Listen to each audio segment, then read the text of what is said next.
శ్రీగురుభ్యో నమః. అంకోలం నిజబీజ సంతతిరయస్కాంతోపలం సూచిక సాధ్వేనైజ విభుం లతాక్షితిరుహం సింధుః సరిద్వల్లభం ప్రాప్నోతి యథా తథా పస్పతేః పాదారవిందద్వయం చేతావృత్తిరుపేత్య తిష్ఠతి సదా సా భక్తిరిత్యుచ్యతే. ఉడికి చెట్టు గింజలు నేలపై రాలి ఆ చెట్టునే చేరేటట్లు, సూది సూదంటురాయిని అంటుకునేటట్లు, పతివ్రత తన పతి ఎటువంటి వాడైనా అతడినే వదలకుండా ఉండేటట్లు, నది సముద్రమును చేరేటట్లు భక్తుడి చిత్తవృత్తి పశుపతి అయిన శివుడి పాదపద్మద్వయాన్ని ఎల్లప్పుడూ చేరి ఉండే స్థితిని భక్తి అంటారు. ఉడికి చెట్టు గింజలు ఆ చెట్టును తమకు తాముగా మళ్లీ చేరుకుని అతుక్కుపోతాయంటారు. సూది అయస్కాంత ప్రాతిని తనకు తానుగా అంటుకుంటుంది. పతివ్రత తన భర్తను చేరుతుంది. అదొక విచిత్రం. శీలవతి అయిన ఇల్లాలు పుట్టింటిని, తల్లిదండ్రులను, తన వారిని అందరినీ వదిలి తనకు దైవం ఇచ్చిన భర్తను త్రికరణ శుద్ధిగా ఆరాధిస్తూ అతని జీవితంలో ఐక్యం అవుతుంది. అలాగే తీగలు తనకు ఆధారంగా నిలిచిన చెట్టు చుట్టూ గాఢంగా అలుకుపోతాయి. ఇక నదులు ఎక్కడో కొండల్లో పుట్టి పరవళ్లు త్రక్కుతూ ప్రవహించి చివరకు తమకు పతి అయిన సముద్రంలో సంగమిస్తాయి. ఈ విధంగా గింజలు, సూది, పతివ్రత, లతలు, నదులు సర్వవిధాల ఆత్మసమర్పణం చేసుకుని వృక్షాదులలో లీనమవుతున్నాయి. ఇందులో మొదటి 4 ఐక్యదశల స్వరూపాన్ని బట్టి అవి లేనట్టుగానే తన్మయం పొందుతాయి. కాగా నదుల విషయానికి వస్తే అవి తమ సర్వస్వాన్ని సమర్పించుకుని నామరూపాలను కూడా కోల్పోయి సాగరంలో లీనమవుతాయి. మనస్సులోని అజ్ఞానం చేత తనను పరమాత్మ కన్నా వేరుగా తలంచుకుని మనస్సు తిరుగుతోంది.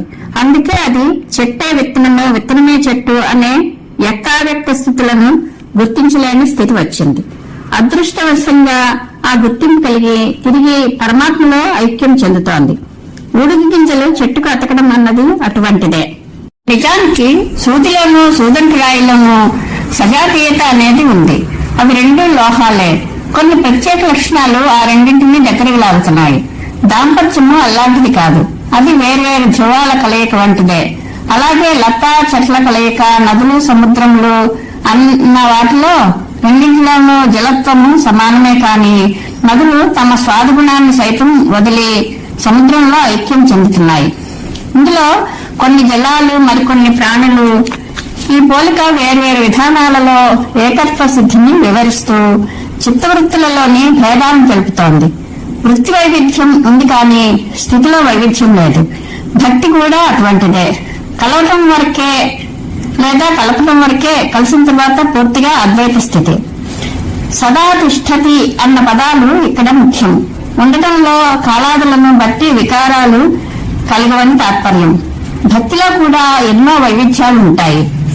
ఊడికి చెట్టు గింజలు చెట్టుకు అతుక్కుపోవడం అనే ఉదాహరణ సామీప్యముక్తిని సూచించే భక్తికి నిదర్శనం.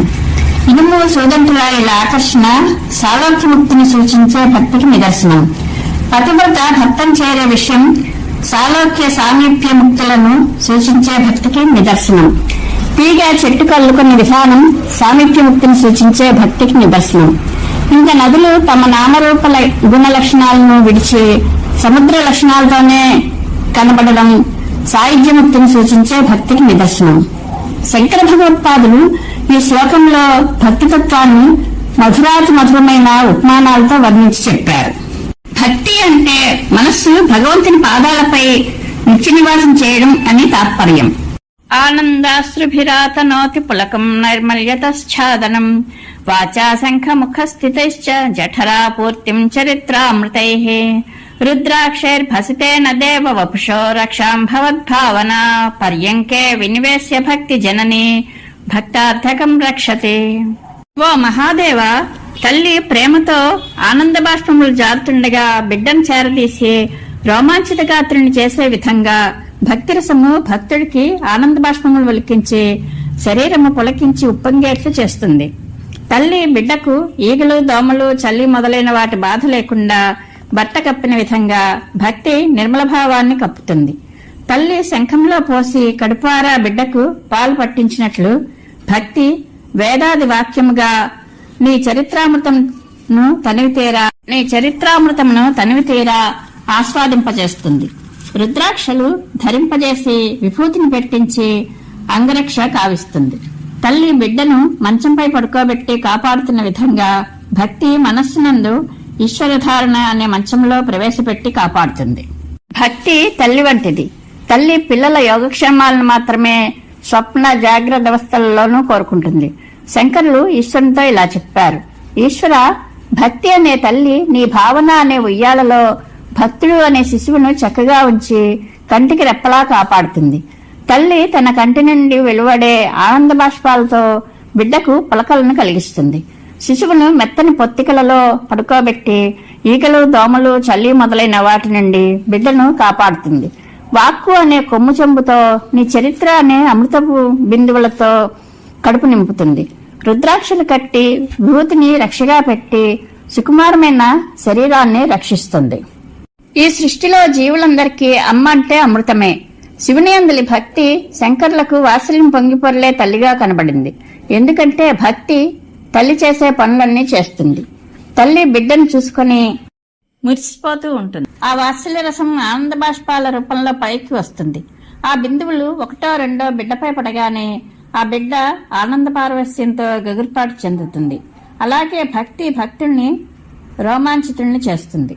శంకర భగవత్పాదులు ఈ శ్లోకంలో భక్తిని తల్లిగాను భక్తుణ్ణి పిల్లవానిగాను వర్ణించారు. తల్లి పిల్లవాడిని ఒడిలోకి తీసుకుని ఆనంద బాష్పాలతో బిడ్డకు రోమాంచం కలిగిస్తుంది. ఎంతగా ఏడుస్తున్న పిల్లవాడైనా తల్లి ఎత్తుకోగానే ఏడుపు మానివేస్తాడు. బిడ్డకు తల్లి ఒడిలో ఏదో అనిర్వచనీయమైన ఆనందానుభూతి కలుగుతుంది. భక్తి అంటే భగవంతునిపై పరమ ప్రేమ. ఆ పరమ ప్రేమ హృదయంలో ఆవేశిస్తే భక్తుడి కంఠము గద్గదం అవుతుంది, శరీరము పులకరిస్తుంది, కండ్ల నుండి నీరు స్రవిస్తుంది. అంతటి భక్తిగల భక్తులు తమ వంశాన్ని, ఈ భూమిని పావనము చేస్తారని నారద మహర్షి సైతం చెప్పారు. తల్లి పిల్లవాడికి చలి మొదలగునవి తగలకుండా ఉన్ని టోపీ మొదలైన వస్త్రాలను కప్పుతుంది. భక్తిమాత భక్తులను నిర్మలతతో, పవిత్రతతో కప్పుతుంది. తల్లి బిడ్డకు శంఖపాత్రతో పంచదార కలిపిన పాలు పట్టిస్తుంది. భక్తి భక్తుడి హృదయాన్ని భగవద్గదామృతంతో నింపుతుంది. తల్లి రుద్రాక్షలతో మంత్రించిన విభూతితో బిడ్డ శరీరాన్ని రక్షిస్తుంది. భక్తి భక్తుడికి అదే విధంగానే శరీర రక్షణ చేస్తుంది. తల్లి బిడ్డను మెత్తని పడకపై పరుండబెట్టి లేదా ఒయ్యిలలో వేసి జోకొడుతూ జోలపాడుతూ నిద్రపుచ్చుతుంది. భక్తి భక్తుణ్ణి భగవద్భావంతో తన్మయుని చేస్తుంది. బ్రహ్మానందం అనే డోలికలో ఊపుతుంది. ఈ విధంగా భక్తి భక్తుణ్ణి తల్లి బిడ్డను వలె రక్షిస్తుందని శంకరులు చెప్పారు. మార్గావర్తిత పాదుకా పశుపతే రంగస్య కూర్చాయతే గండూషాంబు నిషేచనం పురరిపోర్దివ్యాభిషేకాయతే కించిత్ భక్షిత మాంసశేష కబళం నవ్యోపహారాయతే భక్తి కిం నకరోత్యహో వనచరో భక్తావతంసాయతే. ఆహాహా, ఏమి శివభక్తి యొక్క మహిమా చమత్కారం! అడవిదారులందు తిరిగే అపరిశుద్ధమైన చెప్పు శివుని లింగమును తుడిచే కుంచె అయ్యింది. నోటితో నీటిని పుక్కిలించి చల్లడం శివునికి దివ్యమైన అభిషేకం అయింది. కొంచెం తినగా మిగిలిన మాంసం ముక్క కొత్త నైవేద్యం అయింది. ఏమాశ్చర్యము! భక్తి ఏమైనా చేయగలదు. ఆటవికుడు భక్తులలో అగ్రగణ్యుడయ్యాడు. ఈశ్వర, ఇది ఎంతో ఆశ్చర్యం! పాత చెప్పు ఈశ్వరుని నిర్మాల్యం తుడిచే కుంచె అయ్యింది. పుక్కిలతో తెచ్చిన నీరు పరమశివుడి దివ్యాభిషేకానికి పనికి వచ్చింది. ఎంగిలి మాంసం మొక్క కొత్త నైవేద్య పదార్థంగా ఉపయోగించింది. భక్తి ఏమైనా చేయగలదు. కొండలలో తిరిగే కోయవాడు భక్తులలో శిరోమణి అయ్యాడని శంకరులు శ్రీకాళహస్తిలో జరిగిన తిన్నడి కథను దృష్టిలో ఉంచుకుని ఈ శ్లోకం చెప్పారు. ఈశ్వరుడికి భక్తుల మనస్సులోని భక్తి మీదనే దృష్టి కాని ఆచార నియమాలపై అంతగా ఆసక్తి ఉండదు. ఇందుకు ఉదాహరణంగా శంకరులు శ్రీకాళహస్తి మహాత్మ్యం తెలిపే గాథల్లోని తిన్నడి గాథను ఉదాహరించారు. తిన్నడు మహాభక్తుడిగా ఈశ్వరుని కరుణకు పాత్రుడయ్యాడు. వక్షస్థాడనమంతకస్య కఠినాపస్మార సంమర్దనం భూభృత్ పర్యటనం నమస్సురశిరః కోటేర సంఘర్షణం కర్మేదం మృదులస్య తావక పదద్వంద్వస్య గౌరీపతే మచ్చేతో మణిపాదికా విహరణం శంభో సదాంగీకురు. పార్వతీపతి ఈశ్వర, మార్కండేయుణ్ణి రక్షించేటప్పుడు యముడి రొమ్మును తన్నడం, కఠినుడైన అపస్మార రాక్షసుణ్ణి కాలుతో మర్దించడం, కైలాస పర్వత సంచారము, నమస్కరించే దేవతల శిరస్సులందలి కిరీటాలతో వరపిడి మొదలైనవన్నీ నీ మెత్తని పాదాల జంట చేసే పనులు. అందువల్ల నీ పాదాలకు బాధ కలుగుతుంది. ప్రభు శివ, నా చిత్తము అనే రత్నమయ పాదుకలతో విహరించడానికి సర్వదా అంగీకరించు. శంకరులు ఈశ్వరుడికి ఇలా విన్నవించారు. ఓ గౌరీనాథ, ఆ యముడు ఉక్కుపిండం లాంటివాడు. అతడి రొమ్మును నీవు తన్నావు. యముడి కంటే కఠినుడు, అపస్మారుడు. వాడిని నీవు కాళ్లతో త్రెక్కి చంపవలసి వచ్చింది. ఇదిగాక నీవు సంచరించే ప్రదేశాలు సైతము పర్వతాలు. అవి రాళ్లగుట్టలతో ఉంటాయి. నీవు కైలాస పర్వతంపై తిరగాలి. దీనికి సాయం దేవతలు, దేవతా నాయకులు తమ కిరీటాలతో కూడిన తలలను నీ పాదాల వద్ద వంచి నీకు నమస్కరిస్తూ ఉంటారు. ఆ కర్కశ వజ్ర కిరీటాల తాకిడి నీ పాదాలకు అధికంగా ఉంటుంది. నీ పాదాలు చూస్తే పరమ సుకుమారమైనవి. అటువంటి పాదాలతో నీవు బండలలో, రాళ్లల్లో నడవాలి. ఆ నీ పాదాల వ్యవహారమంతా బండ గుండెలతో, కొండలతో, కర్కశమైన అలంకారాలతోనూ. కాబట్టి ఒక్క మాట చెబుతాను విను. నీకు ఇటువంటి సమయాల్లో మంచి పాదరక్షలు కావాలి. నా హృదయము చాలా గట్టిది. నా హృదయాన్ని నీకు మణిపాదుకులుగా చేసి సమర్పిస్తాను. నీవు సర్వకాలాలయందు నా చిత్తము అనే మణిపాదుకులు ధరించి నడు. అప్పుడు నీ పాదాలకు నొప్పి తగలదు.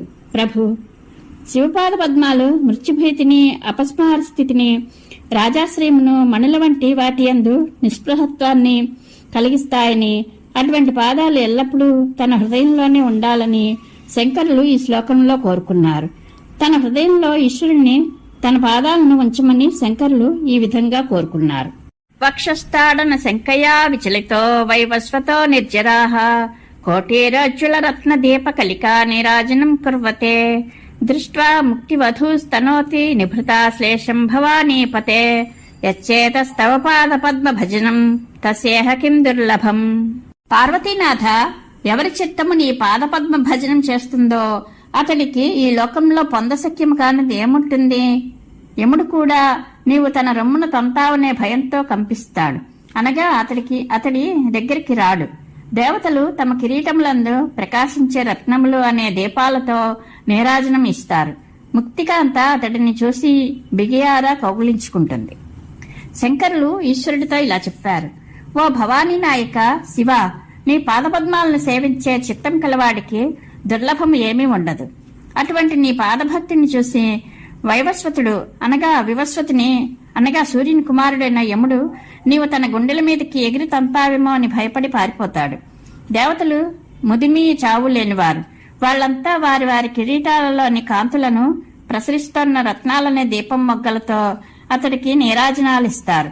ముక్తికాంత పై చెప్పిన లక్షణాలు కలవాడిని చూసి సంతోషిస్తూ నిండు కౌగిలిలో అతన్ని బంధిస్తుంది. అటువంటి వాడికి లభ్యం కానిది ఏమీ ఉండదు. యముడికి శివభక్తుడే శివుడిగా అవుతాడు. దేవతలకు హృదయంలో ఈశ్వరుడి పాదపద్మాలను స్థిరంగా నిలుపుకున్నవాడు పరమేశ్వరుడిగానే కనిపిస్తాడు. ముక్తికాంత కూడా అతడిని సదాశివునిగానే భావిస్తుంది. అంటే ఈశ్వరుడు తన భక్తునికి తనకు భేదం లేనట్లు చేసే కరుణా స్వభావుడు. ఈశ్వర పాదపద్మ సేవారక్తులకు దుర్లభముండదు అని శంకరులు తెలిపారు. పరమేశ్వరానుగ్రహ ప్రాప్తిరస్తు. శుభం భూయాత్.